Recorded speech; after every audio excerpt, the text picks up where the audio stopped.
Good morning, and welcome to today's webcast, Navigating Growth Capital in Beauty and Personal Care. Before we begin, I'm going to play a brief housekeeping video.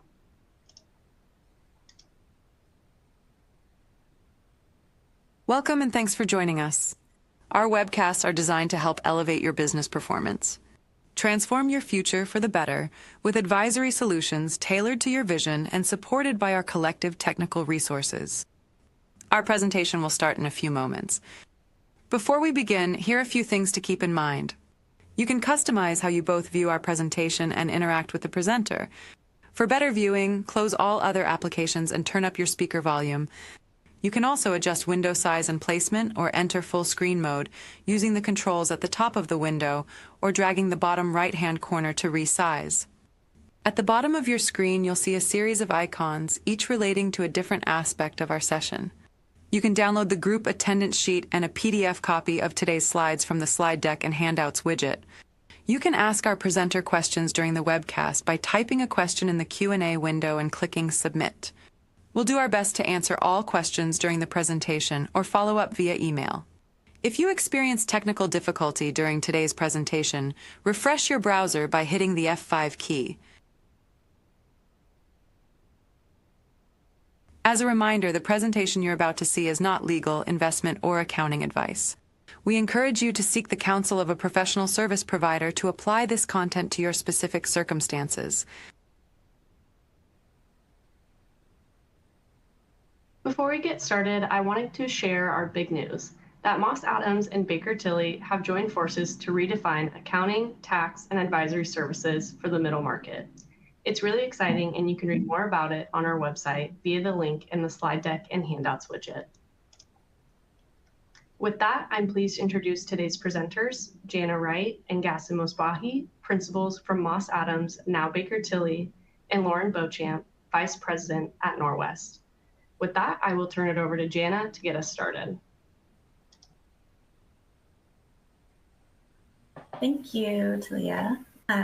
As she mentioned, my name is Jana Wright. I am a principal at Baker Tilly, was with Moss Adams for nearly 18 years, supporting clients on the financial reporting side of things and specifically serving and growing our beauty and personal care practice.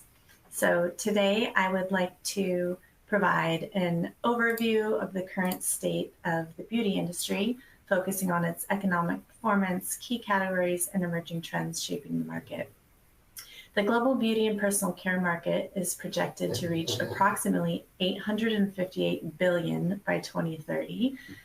This is very exciting as we've seen a lot of growth year over year, reflecting steady growth trajectory driven by evolving consumer preferences and technological advancements. In 2024, we landed at about $643 billion, and our expected growth is about 3.3. In the United States specifically, the beauty and personal care market is expected to generate $105 billion, being one of the largest geographical locations, with online sales contributing to nearly 66% of this revenue. The US online channel is much higher than the global stat of about 38% due to accessibility and the undeniable impact of influencers. Most of us know the following catchphrase. So many of you have been asking about my skincare routine, ... The effectiveness of that with influencers is 65% of consumers purchase a product after observing the influencer. So very, again, to say influential, right? So when looking at these market segments, personal care continues to dominate at $284 billion. Keep in mind, this does include hygiene products such as soaps and deodorants. And so when looking at the segments a little bit differently, slicing them, skincare, which includes both face and body, is at the top, comprising of 39% of global revenue. We expect to see strong continued growth, particularly for sun protection and anti-aging products as consumers become increasingly aware of dangers of sun exposure and more concerns with preserving a youthful appearance. Emerging nations represent a huge potential for international companies. offering better quality products than locally produced goods to populations with rising income levels. The global beauty market demonstrates ongoing resilience, fueled by continued rise in potential consumer population, representing 4.2 billion people in 2024, which is accounting for 53% of the total population. And the consumer population is projected to increase to nearly 60% by 2030. The India market presents a particularly compelling opportunity, with the socioeconomic cohort in position to grow significantly with 250 million more customers by 2030 to reach a global consumer class of nearly 900 million people. That's about a quarter of the consumer population. Another major opportunity continues to be in the men's category, which we've seen growing over the years. Modern men are increasingly embracing grooming routines as an integral part of their daily lives.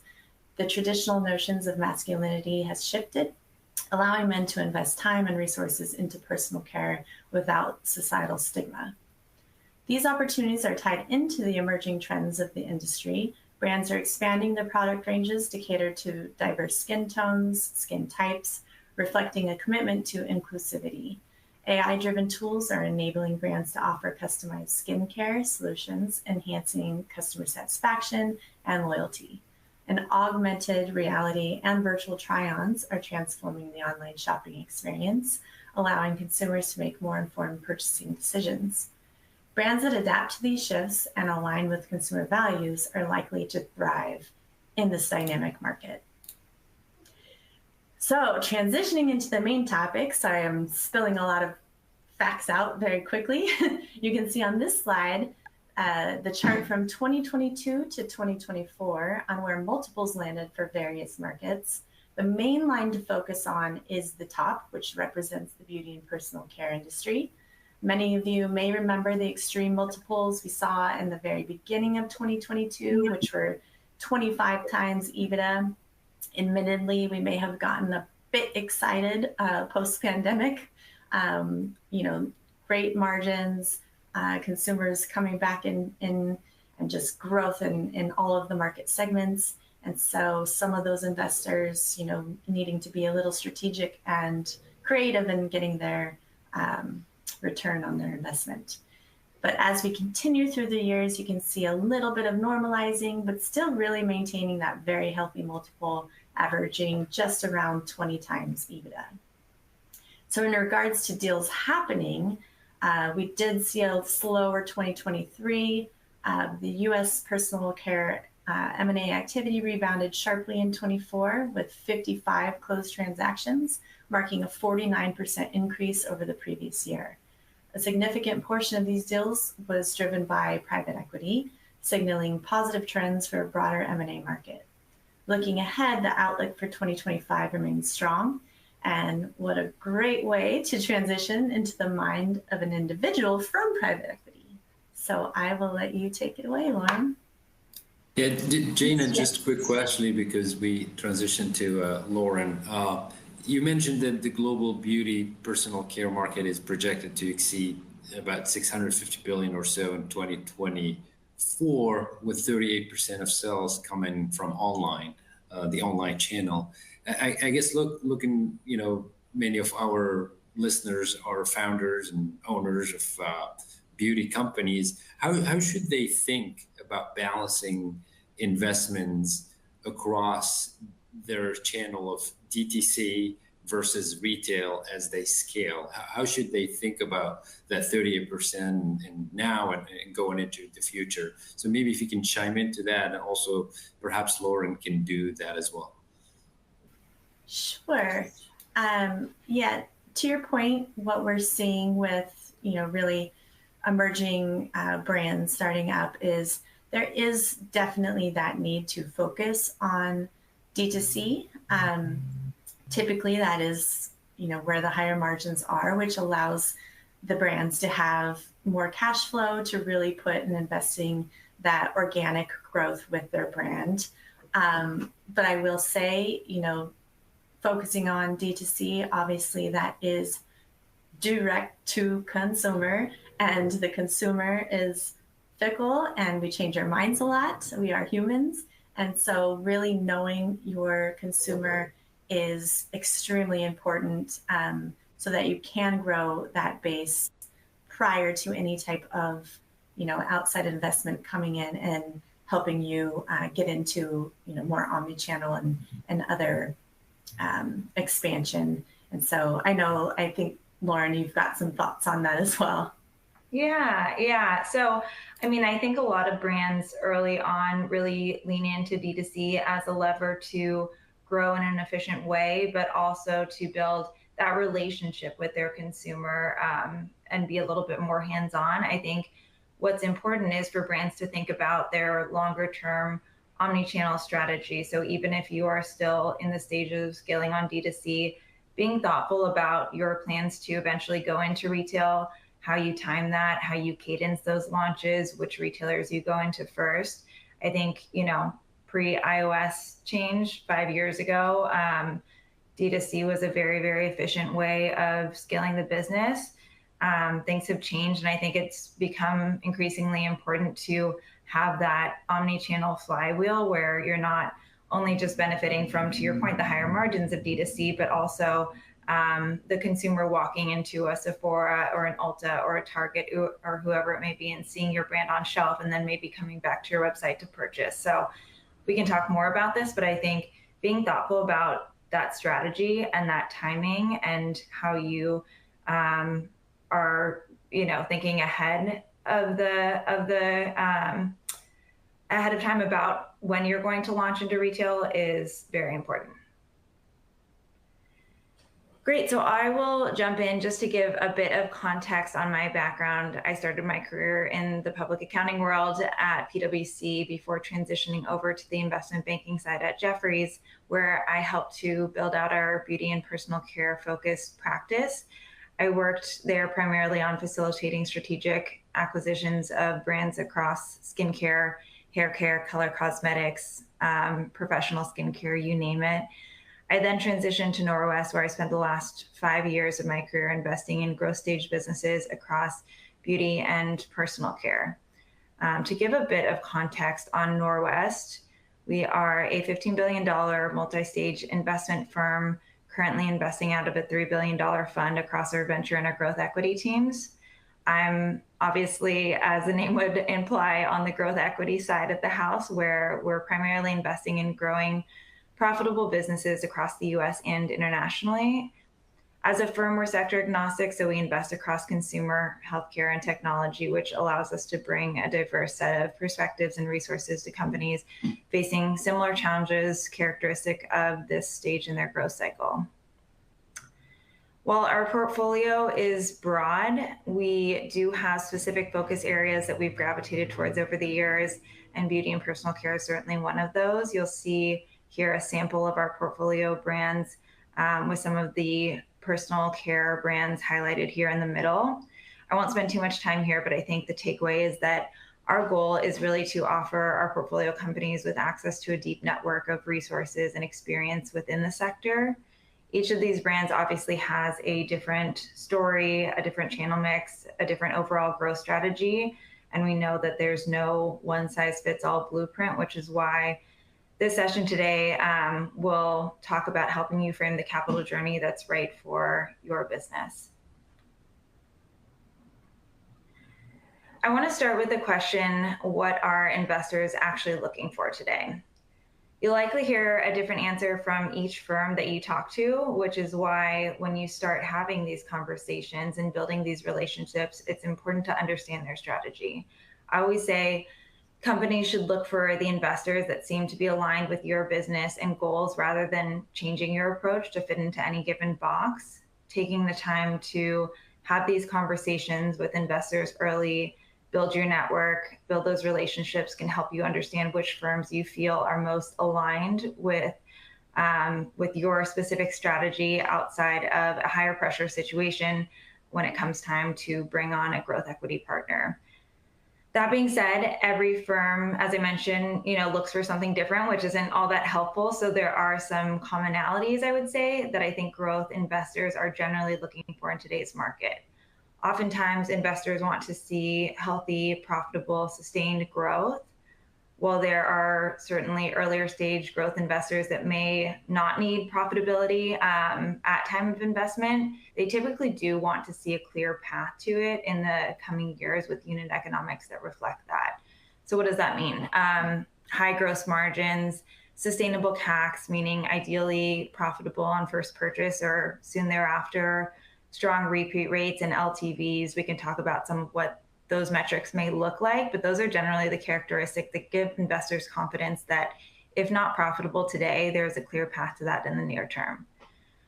They want to see a thoughtful channel strategy. As I mentioned 5 years ago, there was a high level of interest in D2C only brands, but I think since then, the changes that have occurred have made people realize that they don't have as much control over that channel and over CACs as they thought they did. So building an omni-channel business today is far more important.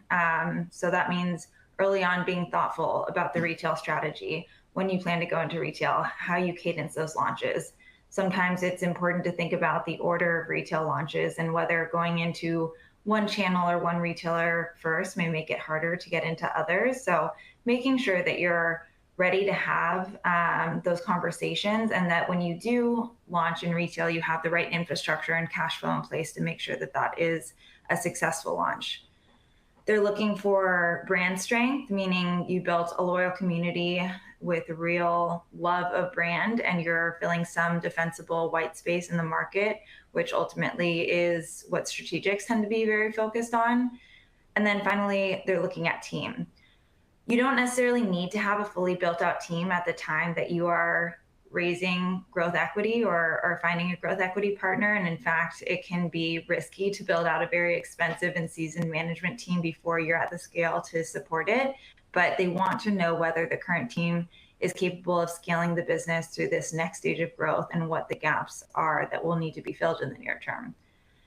That probably sounds like a long list and fairly daunting. Typically, I would say not all of these buckets are going to be checked at the time and stage when you are bringing on a growth equity partner. And in fact, the reason that you are bringing on a partner oftentimes is so that they can be helpful in making sure that all of those boxes are checked by the time you're potentially going out for a strategic process. But the reason it's important to understand these is that the more that you are able to demonstrate these items and that these boxes are checked, the bigger your pool of interested parties is going to be, which just gives you more optionality and ability to find the right partner. It also means that there's lower risk as far as what needs to be accomplished going forward, which typically leads to higher valuations. Hey, Lauren, just a quick question on what you mentioned. Obviously, there are different factors, right? You guys look at when assessing an opportunity, but I guess out of the ones you mentioned, which one really tends to be the biggest, I guess, in terms of make or break during the due diligence phase? It's a good question. So I would say they're all important, and it really comes back to how many of these can you check off the list, which lowers risk for that investor and therefore allows them to pay a higher valuation. I would say scalability of unit economics is probably the most make or break, I would say, on this list, because at the end of the day, we're in a market where strategics tend to value profitability, whereas 5-10 years ago, maybe they were okay with seeing the path to profitability. But I think that's, if you look at the deals that have been done recently in the market, they tend to be very profitable brands. And so showing that you can get there is very, very important. And then I think, brand authenticity, defensible market position, those are all important. I think they're a little bit softer in how you think about them. But, when we're investing as a growth equity firm, we're thinking about what is the longer term opportunity? What's the longer term hold? Is there going to be strategic interest? And, figuring out whether or not this fills a real white space and need for someone is really going to be what drives that upside opportunity. Got it. Thank you. Yeah. So positioning your brand for growth investment. As many of you probably know, I would be lying if I said that raising capital or bringing on a growth equity partner is always an easy process. It can be time consuming, especially since we recognize that you have to balance it with your day job of running the business. The good news is ideally the workload can be constrained to a, call it 1 to 3 month diligence process. The other good news is that there are things that you can start thinking about in advance to be better prepared and limit some of the burden when you get there. So number one, financial hygiene. When you start having these conversations with investors, one of the first things that they're going to want to understand is your financials and your KPIs. Contrary to popular belief, this is not because it's the only thing we care about, but it more so allows us to be efficient with your time. Every investor has a certain profile that makes sense for their fund size, for their risk return profile. So we recognize that fundraising is a time consuming process as it is. And if it's not going to be a fit today, we would rather give you that feedback upfront and continue to get to know you in a more casual setting outside of the capital raise process to the extent it's a better fit down the road. That said, knowing that this is going to be one of the first questions, tracking some of these key things in advance that you know investors are going to look for can save you a lot of time when you get to that process. So that tends to be, P&L, financial forecast model, revenue mix by product and channel, retail sell-through data, key KPIs like CAC, LTV, repeat rates, et cetera. Those are probably the key items that it's good to continue to track on an ongoing basis, knowing that that will be something that is sort of asked for and discussed up front. Number two is growth narrative. The more you can clearly articulate your growth narrative and why your approach is what it is, the more confidence people will have in your strategy. That doesn't mean that you can't ask for advice. Bringing on a partner, the hope is that they can be another person around the table to provide insight on what direction we should take that growth strategy. But it does mean that the more of a thoughtful perspective you can bring to the table day one, the more confidence they will have in the strategy and where the brand is going. 3 is omni-channel fluency. We talked about this, but what is your channel strategy? Have you thought through timing and cadence? Have you launched in retailers today, and how is it going? Are you really able to give investors confidence that, one, look how successful we are in the retailers that we are in today, or the channels that we're in today, and 2, look at all of this white space where the brand clearly fits and has growth opportunity going forward.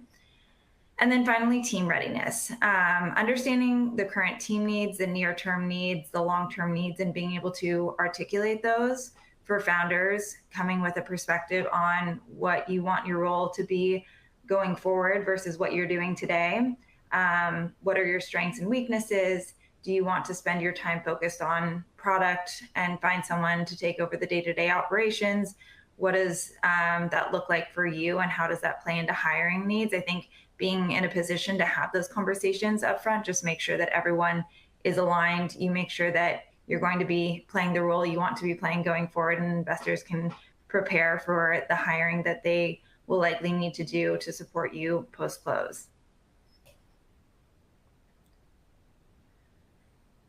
When and why to raise capital. A lot of founders come to us when they need capital, but ideally you're beginning to have these conversations before you need it. Brands always position themselves best when they can say everything's going well, but we want a partner to help us navigate XYZ over the next few years. Or, we have cash, but we'd like to put more cash on the balance sheet to execute on XYZ growth strategy, rather than when you're in a tougher situation and have a real need today. It's not always going to be possible to see around those corners. We recognize that, but it's about knowing what you feel comfortable doing on your own while thinking ahead to strategize on at what point it makes sense to have more resources and more people around the table, or whatever you may be looking for in a growth equity partner. Some reasons you might decide it's time to bring on a growth equity partner could be helping you navigate omni-channel expansion, global expansion, talent and recruiting resources, or even just wanting to take some liquidity and diversify to increase your risk tolerance. So there are a number of different reasons, but I would say overall, the strongest valuations are companies where things continue to be up and to the right. And so it can be risky to wait for something to go wrong, and then bring on a partner when you have a real need. Hey, Lauren, just a quick question. You emphasized raising ahead of the curve. I guess what are some of the signs a founder should look for internally that it's time to raise, even if they still have runaway, right? So are there specific things? Yeah, I think it can be hard because if I'm a founder and everything's going well, I understand the want and need to wait until the next year. You know, if my business is doubling year over year, and I know that my business is probably going to be worth X times revenue or X times EBITDA, it's very tempting to say, well, why don't I just wait a year, get double the valuation? I think oftentimes what to be cognizant of is where you have experience and where you've done it before versus where your blind spots might be. So if I know that I'm going to launch in Target next year and that's going to double my business, for example, while it can be tempting to wait, I also may recognize that I've never brought a business into retail or into Target before, and there might be things that I'm not expecting that could go wrong, and it might be helpful to have a partner, have someone on the board, make sure I have the right resources around me, because what I don't want to happen is to be raising a year later when I've, had some kind of big issue with Target, or I'm just in a worse position. And so I think it's a difficult balance to strike, but ultimately it's when you get to the point that you feel like either, I think that I've taken it as far as I can with the risk tolerance that I'm comfortable with. And for the next stage, I want to make sure that I have people around the table that have done it before, that have made those mistakes before, that can see a little bit more around the corner. So that's one scenario. Another scenario is just, again, wanting liquidity, whether that's for personal reasons. Oftentimes we're talking to founders that have bootstrapped their business for, 5 years, 10 years, and just want a bit of liquidity. Or, it helps with your ability and your risk tolerance. And so sometimes it's, when you have everything tied up in your business and you've been running it for an extended period of time, you're going to be more afraid of taking those risks. And so sometimes diversifying can help you just put a little bit on the side and say, I'm in for that second bite of the apple, but I want to do it with someone else. And I want to make sure that I don't have, all of my life work and savings tied up in this business. Great, thank you. Great. Of course. So this is probably one of the more important slides, choosing the right capital partner. Regardless of the reason you want to bring on a partner, you definitely want to have conversations with investors up front to understand what they bring to the table. Of course, valuation is important, but oftentimes in a growth equity transaction, the current owners are rolling a significant portion of their ownership, which makes it important to think not only about who's paying the highest price today, but who do I think is going to help me get to the best outcome down the road. This is where you want to think about what sort of experience and resources your potential partners may bring to the table. Have they invested in your industry before? Do they have portfolio companies outside of your industry that might signal relevant learnings and resources? What does their network look like in the space? Do they know the relevant retailers? Can they be helpful with recruiting and the right operating talent at the senior management and board level? What do they like to work with as a partner, which is maybe the most important one? This is also where it's important to talk about the timelines and the growth expectations and make sure that you're aligned. You don't want to partner with a firm that is expecting you and underwriting you to, 5x your business in 2 years if your plan is to grow at a more moderate pace and focus on profitability. So I think making sure that you're aligned up front can just make the relationship healthier and more comfortable going forward.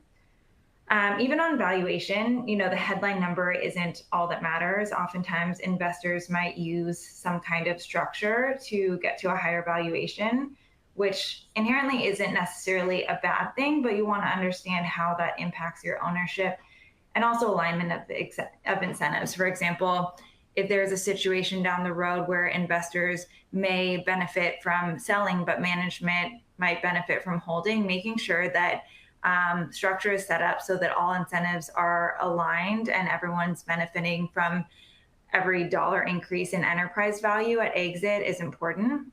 And then finally, references matter. I always say you should talk to other founders who have worked with the firm that you're talking to. This doesn't need to be a day one conversation, but as you're going farther down the route with a firm and considering going into exclusivity or actually closing a deal and partnering with them, you want to understand what they're like to work with as a partner, not only when things are going well, but also when they're facing challenges. Are they the type of partners that are going to be in the trenches with you, figuring it out, or are they going to be applying external pressures in addition? Just how are they going to work with you in those situations? And I think talking to other brands that they've worked with in the past can be a great way to do that. Lauren, quick question again. Obviously, these are the things to look for, right, when assessing potential investor. I guess as a founder, on the flip side, if you would like, what are some of the red flags I need to think of when evaluating potential investors? Things that come across that I should really start raising alarm bells. Yeah, it's a great question. I mean, the reason I say references, I think, is the most important part of this, is that's where you're going to get a lot of the real learnings. And so making sure you're asking hard questions on that, and not only understanding how they can be helpful, but everyone wants to believe their business is only going to continue to go up and to the right. At the same time, I think it's important to be prepared for how they operate in situations where, whether there's a decline in sales or a decline in profitability or just challenges that you face along the way. Like, if they're someone that is not going to be constructive and helpful and acting as if they are in this with you, then that's going to make a difficult situation even more difficult. And so really asking those types of questions. I think the other big thing is, as I mentioned, being aligned on what their fund requires from a risk return standpoint, which I can give some guidelines, but generally I would say it's probably different across the spectrum of investor types. And so it's important, that's probably a question that I would be asking on the first call with investors. What are your return hurdles? What are your typical targets? What are you underwriting to? So that you are making sure that they're not underwriting to something that you don't think is achievable. While that might allow them to pay a higher valuation, I think down the road, it's going to result in a very tense relationship. So making sure that you're aligned on where you want the business to go from both a return, but also a timeline standpoint. If you're saying, hey, I don't necessarily want to sell to a strategic, I want to own this business longer term. What do your timelines look like as an investor? Is that something that you can accommodate? Making sure that when you get to the time that you're talking about, ultimately a growth equity firm having to exit the business, what does that look like? And are there going to be differing incentives and goals?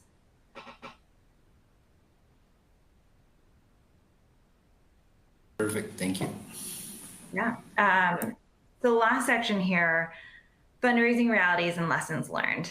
So I'll just tick through these so that we save some time for questions. But number one is aim for under promise, over deliver. I think the number one, I don't want to say mistake, but issue in processes is when you put forward super aggressive assumptions for the next couple of years as far as a forecast, and then you don't hit those during the process. I think sometimes, founders may do this because they know that their investors want to see strong growth, But if it's not something then you can execute on, keep in mind a process, typically might last from anywhere from 1 to 3 months. And so over that time, you want to make sure you're able to maintain those growth hurdles. But at the same time, you never know, you might decide a couple months into the process that it's not the right fit, that you want to hit pause on things and then pick things back up in a year. And if you aren't hitting the forecast that you put forward when you're having that conversation in a year, you're going to put yourself in a worse position.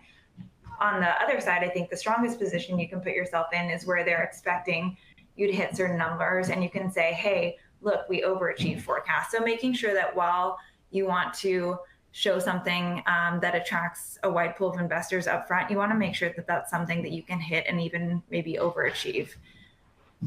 Date before marriage and in-person read is always better. I think it's important to recognize that however you run this process, whether there's a banker involved, whether there's not, whether you're talking to one party or multiple, eventually post-close, this is going to be a 3, 5, maybe even longer relationship, and someone that you're talking with on a quarterly, weekly, sometimes even daily basis, depending on the situation and what type of relationship you want to have with investors. And so making sure that you're getting to know that person and viewing it as, is this someone that I want to be interacting with for the next, 5 years? I think that's really important. Process design matters, limited versus broad, banker versus direct. Going back to the prior point, I think if you do have bankers involved, it's important to recognize that come transaction close, that banker is going to step away, and it's sort of just going to be you and your investors in the room. And so making sure that you're continuing to get to know the partner regardless of how you're running the process is important, and not going too broad that you can't really get to know each party and figure out what it's going to be like to work with them. Valuation is tied to story and scalability, not just multiples. We can talk about multiples, but I think there's a broad range, and ultimately, your valuation is going to be a function of not only what are market multiples today, but what do I think is the opportunity of this brand. Oftentimes investors will be looking at it from the standpoint of, what do I think the exit opportunity is going to be, and how do I back into what I can pay today? So understanding how all of those different dynamics go into valuation. Build relationships early and learn what you like and don't like, we sort of talked about, but I think the more you can start to get to know folks and build these relationships outside of the high pressure situation of an actual process, the more prepared you will be and the more you'll be able to pick the right partner. Raising capital can be a full-time job. So I think being prepared for that and making sure that you are able to put the time and you have the team to support the amount of energy that's going into that diligence process is important. Again, it can be, constrained hopefully to a shorter period of time, but there is, a lot of work that goes into that. And then expect scrutiny on all of the things that we've talked about, but a couple of items here that tend to be at the forefront. Sustainability of growth trends, channel dependency, AOV and CAC trends, customer retention, promotional spend and discounting, and then retailer sell-through data as a signal to how successful you are in those retailers and how much opportunity you may have going forward.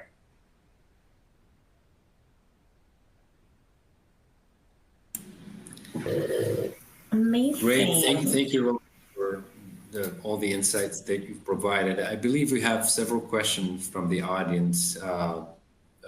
Jana, I think you have several, if you could maybe... Yeah. And really, these can go out to both of you, Gassen and Lauren, just based on your experience and what you're seeing out there in the market. So we've got a couple of questions around where do we see multiples and valuations currently going, average, and then specifically regarding multiples based on revenue, which we have seen a lot of in the beauty industry. How does revenue-derived enterprise value influence key metrics or concerns that investors tend to focus on? Yeah, I can jump in and maybe take a first stab at that. So there are a couple of questions there. So please let me know if I don't answer all of them. But I would say maybe just taking a step back and talking about multiples in general. Most beauty assets today are probably trading for low double digit to mid-teens EBITDA multiples, say 10 to 15 times. That's sort of an average range. The average, if I had to give a number, has probably been around 12x over the last year or so. Even strategic transactions, think, Road, Touchland recently, Olive and June, Summer Fridays, all pretty nicely in that range. A few things that may play into that: a lot of these brands have come to the market in the last year and been in categories that there maybe hasn't been as much there hasn't been as big of a strategic pool around historically, or may have something a little bit more hairy about them, which I think has had an impact on some of the multiples that we've seen. Not the brands I listed specifically, but just in general, I think there's been a hesitancy to come to market in the last year. And so you've just seen a smaller selection of brands. And then the other piece is a lot of these have had really high EBITDA margins, north of 30%, which people may or may not be underwriting to some compression. So while EBITDA multiples may look higher, revenue multiples, may look lower, revenue multiples could still seem fairly high because of that margin. So then going to your question on revenue multiples, I think investors are typically looking at a combination of revenue and EBITDA multiples. It's typically, unless the business is not profitable, anything just in a vacuum. And so I think they're looking at, if we have EBITDA margins that are fairly high and we think there's compression, what is multiple not only on EBITDA today, but how aggressive is my revenue multiple? And then if I think EBITDA multiples are going to come down from, say, 30% to 20%, what multiple am I paying on that pro forma margin? So, and I think, in situations where you may have a different view on steady state versus where the business is today, all of those things are considered. Yeah, I don't think I have a lot to add to what Lauren has just shared. The only thing perhaps I could add is recently we see somewhat a disconnect between expectations from the sellers and the buyers. There's been a cool down in terms of activity, as well as the levels of EBITDA multiples we're seeing. They come down a little bit, when compared to the last few years. And obviously there's a lot of things that are factoring into those multiples. The range could be, very wide, as low as, 7 or 8 to as high as 15. And, all of that relates to the brand itself, how the margins you see in the business, as well as the recurrence of revenue too. We've seen some of the brands we worked on, they had a subscription component to them, and those tend to also provide a higher multiples than others. I think just to add a little bit on specifically the revenue-derived metrics, I don't want to say concerns, but things to look at. Obviously, investors are looking at the growth rate, right? What you have been growing on, what is the future? Can you continue that growth? And then specifically to customer acquisition. So key metrics in retaining the customers that you do have. We want to see, well, not we, I'm not an investor, but everyone wants to see that, the growth and the customers you've acquired are going to stick with you. So, what is that brand loyalty you have with your consumers, and how are you going to grow that customer base? And then keeping in mind also not just, the top line revenue growth, but margin obviously is important as well, because, if you're just growing your top line, because you're throwing out discounts and things of that nature, then that's going to impact your scalability and decrease your cash flow. So I think those are some of the typical things looked at for revenue multiples. But as Lauren shared, it's not just looking at that as a silo, but also looking at the profitability of the company and the various EBITDA multiples as well.